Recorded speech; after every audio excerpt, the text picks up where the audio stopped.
皆さんこんにちは。今回はアメリカの簡単でとっても美味しい料理チリコンカンを作っていきます。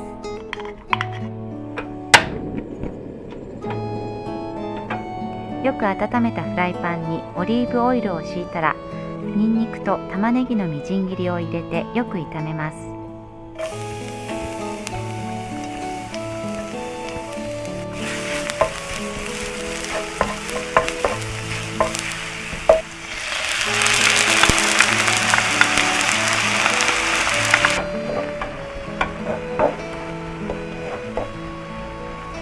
玉ねぎがしんなりしたらひき肉を加えて色が変わるまでよく炒めます。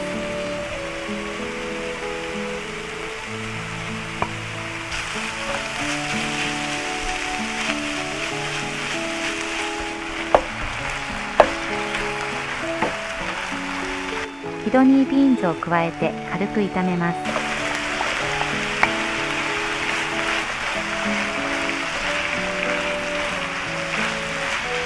チリパウダーとクミンパウダーを加えてよく混ぜます。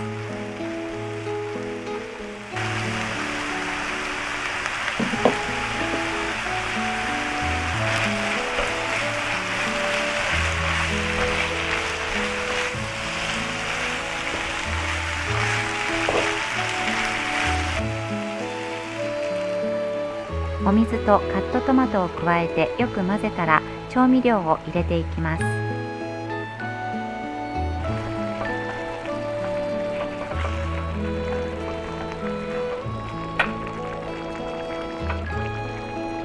ケチャップにコンソメキューブ1つ、赤ワインにローリエ、塩を加えます。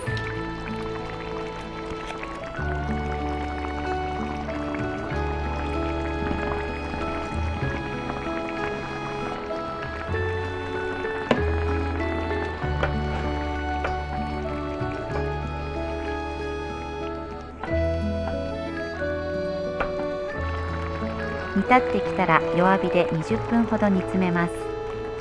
焦げないように時々混ぜながら煮詰めていきます。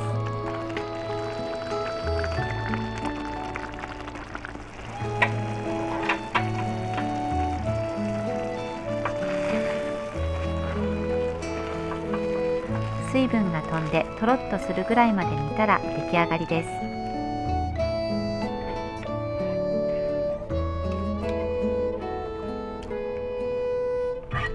一晩冷蔵庫で寝かせると味が締まってさらに美味しくなります。作り置きにもおすすめです。